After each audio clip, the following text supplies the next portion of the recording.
చంద్రబాబు కంటే ఎవరైనా రాయలసీమ ద్రోహి ఉన్నారా? నువ్వు పుట్టింది రాయలసీమలో, పెరిగింది రాయలసీమలో. ఈరోజు నువ్వు సీఎంగా ఉన్నావు అంటే ఆ రాయలసీమ ప్రజల ఆశీస్సులతో. అలాంటి రాయలసీమకి వెన్నుపోటు పొడవాలన్న ఆలోచన నీకు ఎలా వచ్చిందని నాకు అర్థం కావట్లేదు. ఆ రోజేమో రాష్ట్ర విభజనకి సంతకం చేసావు, ఆంధ్రప్రదేశ్ని సర్వనాశనం చేసావు. ఈరోజు రాయలసీమ లిఫ్ట్ ఇరిగేషన్ పని చేయకుండా ఆపేసి రాయలసీమకు అన్యాయం చేస్తున్నావు. రాయలసీమ ఏం తప్పు చేసింది? మీకేం అన్యాయం చేసింది? ఈరోజు రాయలసీమ కరువు శాశ్వతంగా పరిష్కరించాలన్న ఒక గొప్ప ఉద్దేశంతో జగన్మోహన్ రెడ్డి గారు ఈ రాయలసీమ లిఫ్ట్ ఇరిగేషన్ని తీసుకొచ్చారు. 960 కోట్లు దీనికి వెచ్చించడం జరిగింది. మన శ్రీశైలంలో వాటర్ని మన రాయలసీమకే కాదు, ముఖ్యంగా నెల్లూరు జిల్లాకు కూడా సాగునీరు, తాగునీరు ఇస్తారు ఆ ప్రాజెక్టు పూర్తయితే. అలాంటి ప్రాజెక్ట్ని పూర్తి చేయాల్సింది పోయి హైదరాబాద్లో మీ ఆస్తుల్ని కాపాడుకోవడం కోసం ఈరోజు రాయలసీమ భవిష్యత్తును మీరు ఎలా తాకట్టు పెడతారు? మీరు రాయలసీమకి వెన్నుపోటు పొడిచిన విషయము ఈరోజు మీ పార్ట్నర్ ఓటు నోటు కేసులో నీతో పాటు దొంగ మీ పార్ట్నరే స్వయంగా అసెంబ్లీలో ప్రకటించారు. నేను రాయలసీమలో పుట్టాను, రాయలసీమ అంటే నాకు ఇష్టమని ఇంకొకటి చెప్తాడు పవన్ కళ్యాణ్, డిప్యూటీ సీఎం. మరి ఎక్కడికి వెళ్ళావు పవన్ కళ్యాణ్? ఈరోజు రాయలసీమకు అన్యాయం జరుగుతుంటే,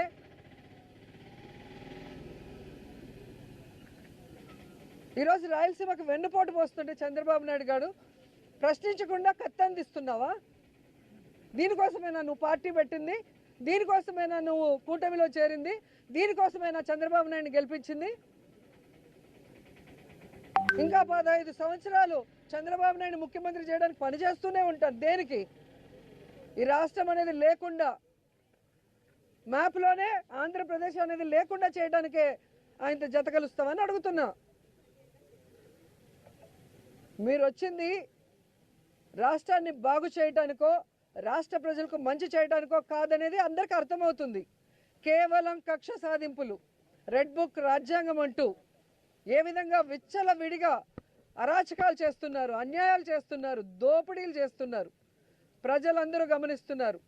ఖచ్చితంగా నేపాల్లో లాగా మిమ్మల్ని కూడా తరిమి తరిమి కొట్టే రోజులు చాలా దగ్గరలో ఉన్నాయని కూడా హెచ్చరిస్తున్నా. అండ్ నిన్న మొన్న చూశాను నేను భోగాపురం ఎయిర్పోర్ట్ గురించి. సిగ్గు లేకుండా సెంట్రల్ మినిస్టర్ రామ్మోహన్ రావు గారు, అచ్చెన్నాయుడు వీళ్ళందరూ కూడా చంద్రబాబు నాయుడు కృషి చేశాడంట. ఏం కృషి చేశాడు నాయన? ఎన్నికలు ఉన్నాయంటే నెల ముందర రాయేయటమా? ఇలాంటి రాళ్ళు రాష్ట్రం మొత్తం వేశాడు. ఏ రోజు ఏ రాయికి పనిచేయలేదు.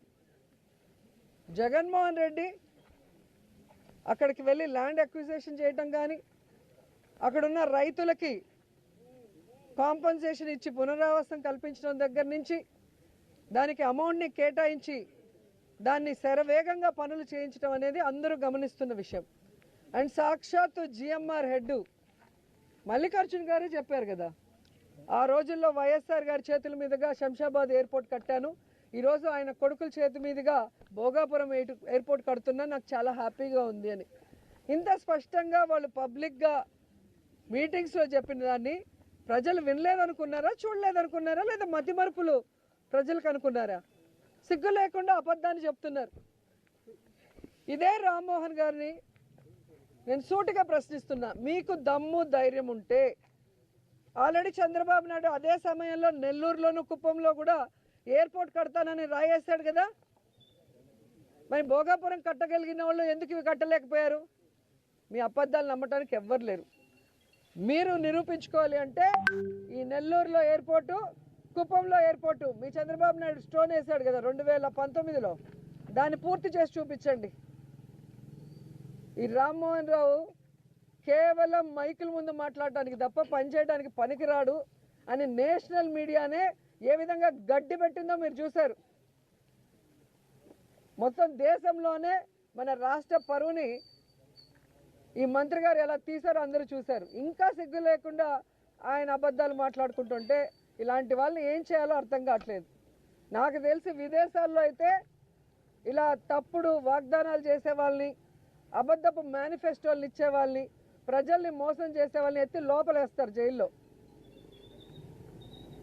ఇక్కడ వ్యవస్థల్ని మేనేజ్ చేసుకోవటం, ప్రజల్ని మోసం చేయటం, వెన్నుపోటు పోవటం వీళ్ళకి అలవాటైంది. కానీ ప్రజలు ఇంకా సహించే పరిస్థితిలో లేరు.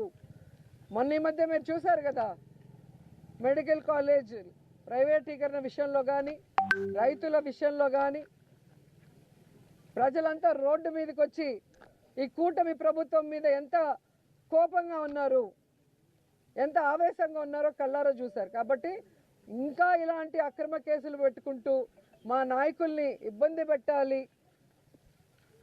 అలాగే రాయలసీమకి, ఆంధ్రాకి, ఉత్తరాంధ్రకి అన్యాయం చేయాలని ప్రాంతీయ అసమానతల్ని కల్పిస్తూ వాళ్ళకి గొడవలు పెట్టాలనుకుంటే మాత్రం వీళ్ళని తరిమి కొట్టేది ఖాయం. అండ్ పిన్నెల్లి రామకృష్ణ గారి కుటుంబానికి వైఎస్ఆర్సీపీలో జగనన్న నుంచి మేమందరం కూడా పార్టీ మొత్తం ఆయన వెనకున్నాం, ఆయనకు అండగా ఉన్నాం.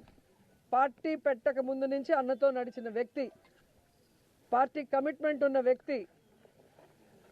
అలాంటి మంచి వ్యక్తిని తప్పుడు కేసు పెట్టి లోపల పెట్టడం మీరు చేసిన పెద్ద తప్పు.